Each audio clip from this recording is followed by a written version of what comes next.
SBR Forum Videos. I'm Peter Loshak, and this is the Into the Weekend with BetDSI show, the show we do every week with Brent, the headlines manager at DSI Sportsbook, and it's Friday afternoon, so we're going to get the info from him on what kind of action he's seen for the upcoming NFL card. We're right now looking ahead to NFL Week 8. Brent, thanks for being back with us.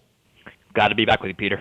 All right, it's a pretty interesting card. I'm seeing like a lot of lines that I think are going to be huge public sides, and they've actually kind of moved the other way. So I'm guessing that you have kind of a lot of significant public and sharp splits. Before we get into that, though, the first thing, most interesting line on the card, right? Washington, Denver. Now we talk about this, Denver overs with you every week. They're 7-0. All 7 of their games have gone over. The public pounds the hell out of them a lot of times. The sharps come in, and this line is in the upper 50s right now, and just giving a once over of the past final scores. It seems like even at like 58 or 58 and a half or wherever it is, it might just be way too low, and you might just be getting, I'm sure you're getting a ton of public action on it. You might even be getting significant sharp action on it as well. Talk to us about this line, Brent. Yeah, I mean, the total is really ugly now. I don't know how high you have to go in terms of opening up a number. The opening number is around 55.5. The sharps got involved. They're going over the 55.5. So you're right on that one, Peter. And of course, the public is on that. I mean, that's a no-brainer. So right now we're sitting with public money and sharp money on the over. The counts, I mean, is kind of ridiculous now. It's like 10, 12 to 1 in terms of the over. Almost nothing, almost nothing on the under so far in this one. It's ugly on the total. So that's going to be a tough spot for us for sure. The side, too, I mean, the public is all over Denver on the side, which is no surprise either. We're seeing at 12, 12.5, bouncing back and forth there, but the count's like 3 to 1. The money's 2, 3 to 1 as well. So Denver and the over is never a good combination for us this year, Peter. But so who has given you the little bit of action that you've seen on the under that you have taken? Is that sharps or is that public guys? That's public guys, but again, it's almost next to nothing. Right. All right, and then the next game I want to ask you about, San Francisco at Jacksonville, the game in London, and here we go again, a huge underdog line for Jacksonville. The Denver game, I think the sharps you told us came in a bit on Jacksonville, and of course anyone who bet against them got burned. Are we seeing the same kind of deal here? Yeah, actually, sharps are involved on both sides of this game. Okay. We've talked, throughout the season about how it's all about the number. I've got really good sharp money on San Francisco minus 14. They jumped on that, but when the line was as high as 16, they were on Jacksonville. So this is a case where as long as it doesn't land anywhere around there, we should be okay. We actually have gotten pretty good two-way action. Like the count still obviously favors San Francisco because the public is involved there, but we've got sharp money on both sides, so it kind of balances off in terms of the money. But like I said, as long as it doesn't land 14 or 15, 16, somewhere around there, we should be okay. But sharps are on both sides of this game. Different sharps, of course, not the same people laying the 14 and taking the 16, but different groups laid the 14, different groups took the 16 here. Okay, and anything notable on the total or not much? No, not much at all. I know. Okay. It seems like the games in London have been going over a bit, so we are a little heavier favor to the over right now. We've got a total of 40.5, but I guess the question is whether Jacksonville is going to be able to score or not. Yeah.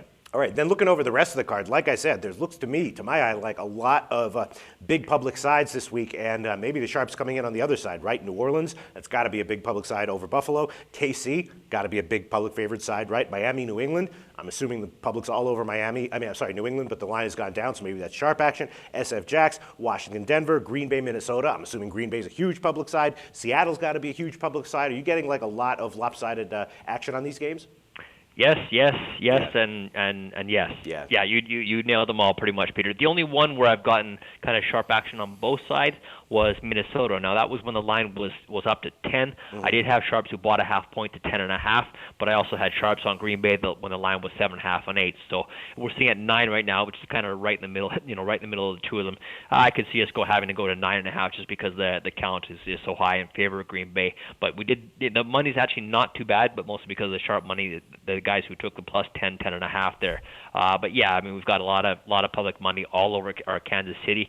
Sharp money is on Cleveland though. So the Cleveland plus 7.5, and we're still hanging out at 7.5. And people might say, well, if you got sharp money at Cleveland plus 7.5, why are you still 7.5? It's just we've got so much money on Kansas City in terms of the public, and at some point you start looking at your teasers and thinking, okay, if I'm doing a 7-point teaser and Kansas City's 7.5, they only have to win. Basically, they just have to win the game. So it's not something you don't drive your lines based on teasers and stuff like that, but it's certainly when your count gets out of control, like it is around 5 to 1 in favor of Kansas City right now, that's a case where you want to look at that. New England actually was sharp money minus 6. Now, We're sitting 6.5, and that could probably go back up though. But I did see sharp money come in on New England -6.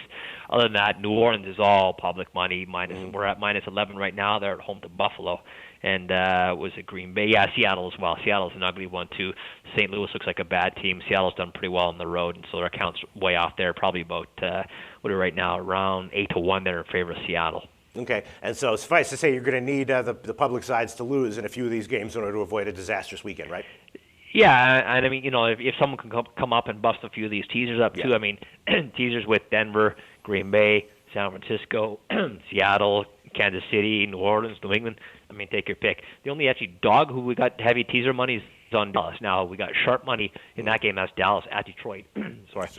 We got Detroit's -3, -15 right now. We did take sharp money on Detroit -3 when it was -110, and I've got a lot of public money on teasers, teasing Dallas up to 10.5. So there's a lot of teaser money on. That's the only kind of plus situation in terms of teasers. So from the rest of the card, what can you tell us about any sharp action that involves a game that we haven't touched on yet?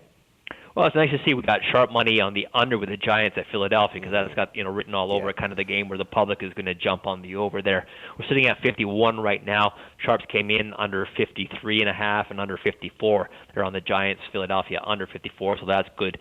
Cleveland, Kansas City also was an underplay. We're at 39.5 right now. Sharps came in under 40. We already touched the total on Washington where that was an overplay over the 55.5 is where the Sharps came in. And let me see, that pretty much touches up, Peter. Like I said, the Sharps were split on the San Fran-Jacksonville game, laying the 14, taking the 16. They're on the +7.5, the Sharps are. On the Cleveland-Kansas City game, taking Cleveland. Detroit -3 was sharp. And New England, when the line went all the way down to 6, that was sharp as well. All right, thanks once again, Brent, for all this awesome information. That's our NFL show for Week 8. Talk to you next week.